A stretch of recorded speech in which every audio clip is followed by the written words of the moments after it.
Hi, welcome back to But What About series.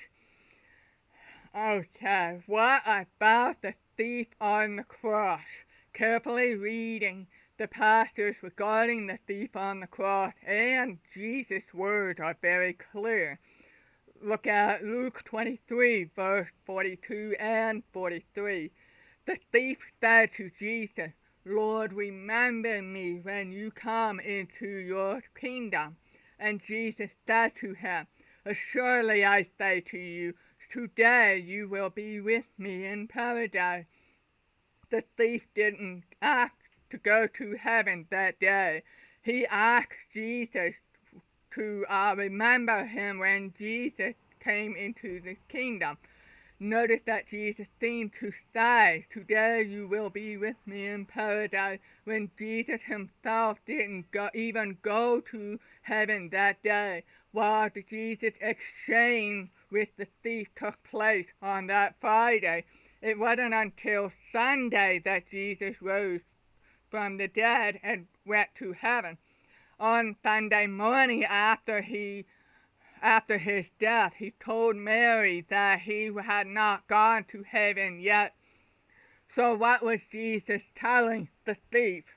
It is important to remember that the Bible was written without punctuation. Punctuation was added by Bible translators several centuries after the Bible was originally written. In this instance, the Bible translator put a comma in the wrong place. Rather than, surely I say to you, comma, today you will be with me in paradise, the passage should read, assuredly I say to you, today, comma, you will be with me in paradise. Now, rather than contradicting many other Bible verses, Jesus' words are in harmony with the rest of the scripture.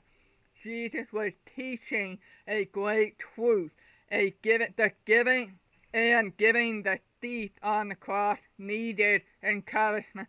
Although he was a criminal and condemned by men to die, the thief could take heart in the knowledge that he was forgiven by God, and in spite of his wretched state hanging on the cross, he could know that faith in Jesus is able to save anyone at any time. The thief could die in the assurance of salvation through Jesus Christ. What about paradise? Isn't that an intimate state or place between life on this earth and life in heaven? Let's read 2 Corinthians chapter 12, verse 3 and 4. Paul speaks of a man caught up in paradise who is given a vision of wonders of heaven. Paradise is simply heaven. In Revelation 2, verse 7, the tree of life is described as being in the midst of the paradise of God. In Revelation 22, verse 2, the tree of life is shown as being in heaven. Paradise and heaven are in the same place. What about Moses and Elijah? Moses and Elijah appeared with Jesus at his transfiguration.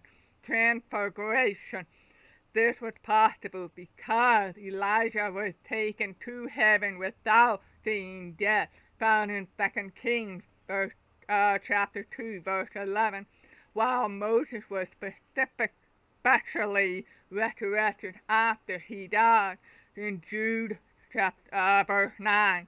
They appeared to be with Jesus as representative of all who would be saved as a result of his death on the cross, found in Luke 9, verse 30 and 31.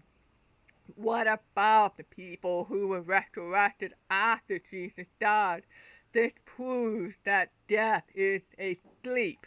Matthew 27, verse 52 says that many bodies of saints who had fallen asleep were raised, that they were dead and were described as sleeping.